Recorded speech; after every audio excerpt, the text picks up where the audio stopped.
సూటిగా అసలు మీ కూటమి ప్రభుత్వం ఏం చేయాలనుకుంటుంది? ఇంకా ఎక్కడెక్కడ మీ దోపిడీదారులు ఎదుర్కొంటున్నారు? విశాఖపట్నాన్ని బతకనిద్దాం అనుకుంటున్నారా లేదా?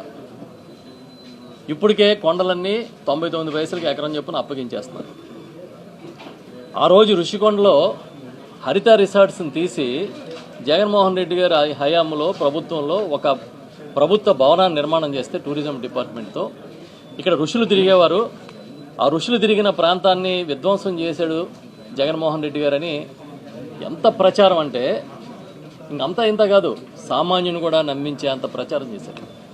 మరి మేము అడుగుతున్నాం, ఇక్కడ ఉమా సమేత ధర్మలింగేశ్వర స్వామి ఆలయం ఉంది కదా, 1300 సంవత్సరాల క్రితం దాన్ని ఏర్పాటు చేసినట్టు శిలాశాసనాలు చెప్తున్నాయి కదా.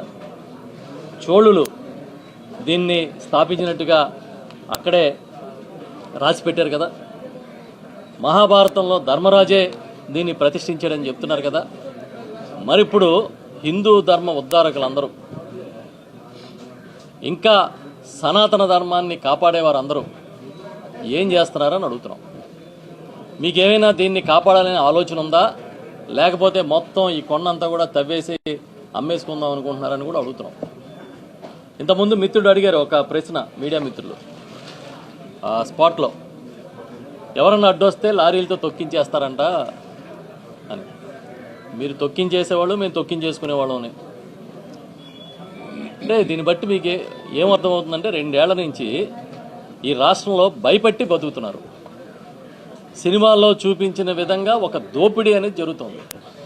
అక్కడేదో ఒక యువకుడిని తీసుకెళ్లి పోలీస్ స్టేషన్లో బూడిద చేసినట్టుగా ఇక్కడ మా స్థానిక నాయకులు ఇది తప్పని లారీలకు అడ్డెళ్తే సీసీ కెమెరాలు ఉన్నాయి, దాంట్లో రికార్డ్ అయ్యింది, మీ మీద కేసులు పెడతాం, మిమ్మల్ని లారీలు పెట్టి తొక్కిచ్చేస్తాం, ఎవరిని బెదిరిస్తారా మీరని అడుగుతున్నాం. మీకేమైనా ప్రత్యేకమైన రాజ్యాంగం ఉందా అని అడుగుతున్నాం. ఒక్కసారి తొక్కించి చూడండి అని చెప్తున్నాం. మీకు దమ్ముంటే మీ అక్రమ మైనింగ్కి అడ్డొచ్చిన ఒక్క నాయకుడి మీద కానీ స్థానిక కార్యకర్త మీద కానీ చెయ్యేసి చూడమని అడుగుతున్నాం. లక్షలాది మందిని పంచదారులకు తీసుకొస్తాం, దమ్ముంటే చేసి చూడండి.